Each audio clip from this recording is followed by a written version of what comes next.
मैंने अपनी ज़िंदगी में बहुत से गरीब लोगों को अमीर होते हुए देखा, बहुत सारे ऐसे लोग जो ज़कात लेते थे वो ज़कात देने वाले बन गए, बहुत सारी हमारी बहनें जो घरों में बैठ के अच्छे रिश्तों का इंतज़ार करती थी, इशराक और चाँद की नमाज़ शुरू करने के बाद आज माशाअल्लाह वो अपने बच्चों को इशराक और चाँद की ट्रेनिंग दे रही हैं। ऐसी शख्सियात जो मकरूज़ थे, आज अल्हम्दुलिल्लाह वो अपने कर्ज़ अदा कर चुके, अपने घर बना चुके, जो किराए के घरों में रहते थे उन्होंने अपने घर खरीद लिए।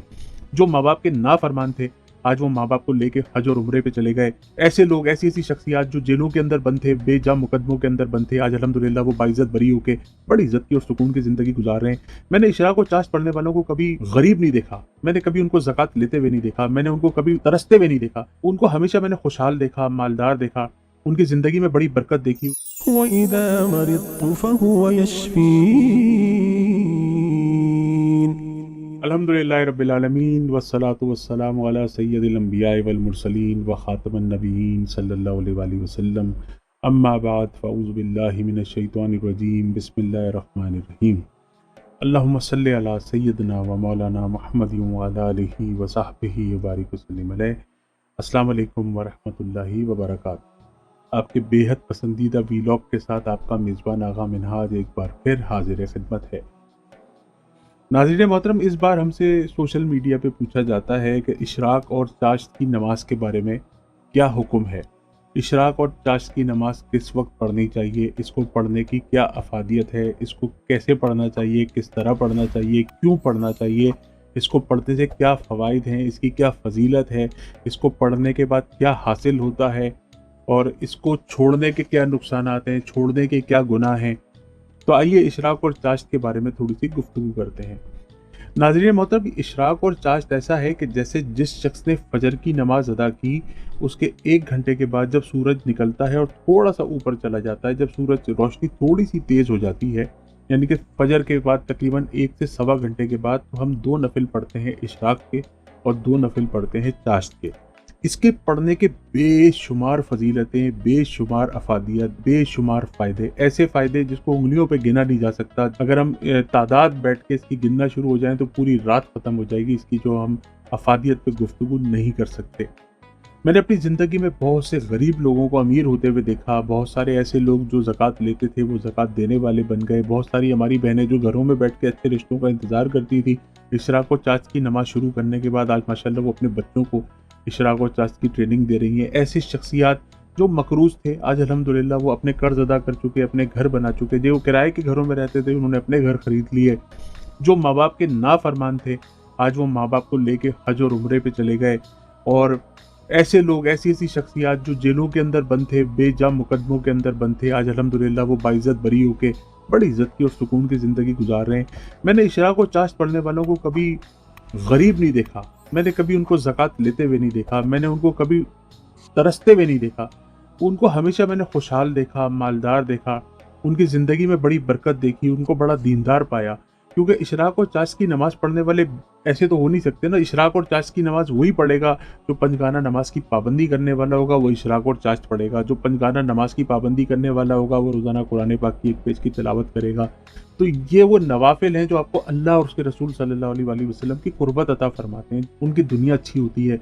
जो शख्स इशराक और चाश्त के नवाफिल पढ़ता है वो सारा दिन कसरत से दुरूद पाक भी पढ़ता है। जिसको अल्लाह ताला इशराक और चाश्त की नमाज की तौफीक दे देता है उसको सदकों की तौफीक भी मिल जाती है। जो इशराक और चाश्त की नमाज रेगुलर पढ़ना शुरू कर देता है वो कभी भी माँ बाप का नाफरमान नहीं हो सकता, वो माँ बाप का फर्मा बरदार हो जाता है।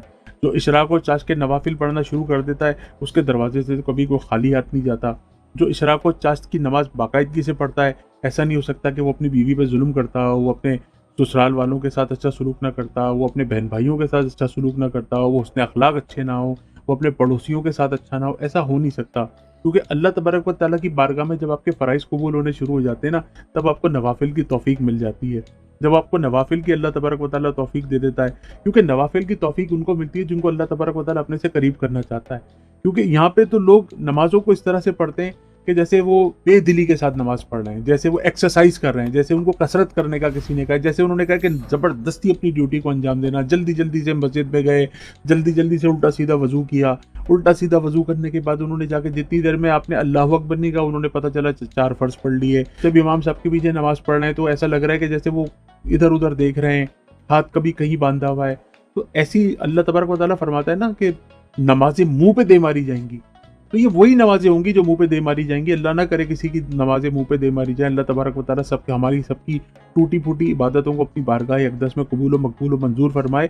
لیکن میں بتا رہا ہوں کہ جس کے فرائض اللہ کی بارگاہ میں مقبول ہو جاتے ہیں تو اس کو توفیق مل جاتی ہے کہ وہ نوافل پہ آ جاتا ہے. پھر وہ ایسا کرتا ہے کہ جیسے عشاء کی نماز پڑھے گا تو وطر چھوڑ دے گا, پھر وہ فجر سے تھوڑی دیر پہلے اٹھتا ہے, پھر وطر پڑھتا ہے, وطر پڑھنے کے بعد وہ تہجد کے 2 نفل پڑھتا ہے, اس کے بعد وہ قرآن شریف کھول کے بیٹھ جاتا ہے, اس کے بعد جیسی اذانیں ہوتی ہیں وہ فوراً مسجد کی طرف چلا جاتا ہے, مسجد میں جا کے وہ پھر تحیۃ المسجد بھی پڑھتا ہے, تحیۃ الوضو بھی پڑھتا ہے, اس کے بعد 2 سنت موقدہ پڑھتا ہے, اس کے بعد 2 فرض جو ہے نا وہ فجر کے ادا کرتا ہے. فجر کے فرض ادا کرنے کے بعد اس کے بعد وہ پھر قرآن پاک کی تلاوت میں لگ جاتا ہے, یا وہ سبحان اللہ و بحمدہ سبحان اللہ العظیم و بحمدہ استغفر اللہ 100 مرتبہ پڑھے گا, لا الہ الا اللہ الملک الحق المبین 100 مرتبہ پڑھے گا, یا فتاح یا رزاق یا وہابوں کی تسبیح 100 مرتبہ پڑھے گا. اس کے بعد جب سورج نکل جائے گا, 1 گھنٹہ سوا گھنٹہ گزر جائے گا, اس کے بعد وہ 2 نفل اشراق کے پڑھے گا, 2 نفل چاشت کے پڑھے گا. تو یہ جو اشراق اور چاشت کے نوافل جو فجر کے 1 گھنٹے سوا گھنٹے کے بعد پڑھنے ہیں, اس کی افادیت میں آپ کی خدمت میں گوش گزار کر چکا ہوں کہ اس کو پڑھنے والا کبھی بھی کسی بھی نعمت سے محروم رہ ہی نہیں سکتا. اس کو پڑھنے والا ایسا نہیں ہو سکتا کہ جو اس کو ریگولر پڑھ رہا ہو تو وہ اس کی شادی نہ ہو, اس کی اولاد نہ ہو, اس کی اولاد نافرمان ہو جائے, اس کے گھر کے اندر نا اختلافی ہو, اس کے گھر میں برکت نہ ہو, اس کے گھر میں پریشانیاں ہوں. ہر گھر میں, جس گھر میں لوگ بیمار ہوتے ہیں نا, لیکن مسئلہ یہ ہے کہ آپ نے ان نوافل کو پڑھنے کے بعد اللہ تبارک و تعالیٰ سے گڑ گڑا کر دعا مانگنی ہے. کیونکہ ہم لمبی لمبی عبادتیں کرتے ہیں, لمبے لمبے نوافل پڑھتے ہیں, لمبے لمبے وظائف کرتے ہیں, اور جب عبادت کا مقصد جس کو دعا کہتے ہیں کہ اللہ تبارک و تعالیٰ فرماتا ہے ادعونی استجب لکم, تم مجھ سے دعا مانگتے ہو میں تمہاری دعاؤں کو قبول کرتا ہوں. تو اتنی لمبی لمبی عبادت کرنے کے بعد جب عیدی دینے کا وقت آتا ہے, جب انعام حاصل کرنے کا وقت آتا ہے, جب اللہ تبارک و تعالیٰ کے اکرام کا وقت آتا ہے, تو ہم اسی وقت ہاتھ باندھے کھڑے ہیں صف میں, سب اپنے اپنے خیال میں ہیں. امام مسجد سے کوئی پوچھے نماز کس کو پڑھا رہا ہے, تو بھائی اتنی لمبی اگر آپ نے عبادت کی ہے, نوافل پڑھے ہیں, شب بیداری کی ہے, صلاۃ التسبیح پڑھی ہے, تو جب دعا مانگنے کا وقت آئے تو اللہ تبارک و تعالیٰ سے گڑ گڑا کر دعا مانگے, اور اس یقین کے ساتھ مانگے کہ یہاں میں نے آمین کہی اور یہاں میری دعا اللہ کی بارگاہ میں قبول ہوئی. تو اگر یہ میرا ویلاگ آپ کو پسند آیا تو اس کو صدقہ جاریہ کے لیے ضرور شیئر کیجیے گا. میری اسکائپ آئی ڈی آغا منہاج اور واٹس ایپ نمبر آپ اس پہ دیکھ رہے ہیں, آپ مجھ سے اس پہ ڈائریکٹ رابطہ کریں, اپنے مسائل مجھ سے شیئر کریں, اور میں قرآن و سنت کی روشنی میں پوری کوشش کروں گا کہ آپ کی رہنمائی کر سکوں.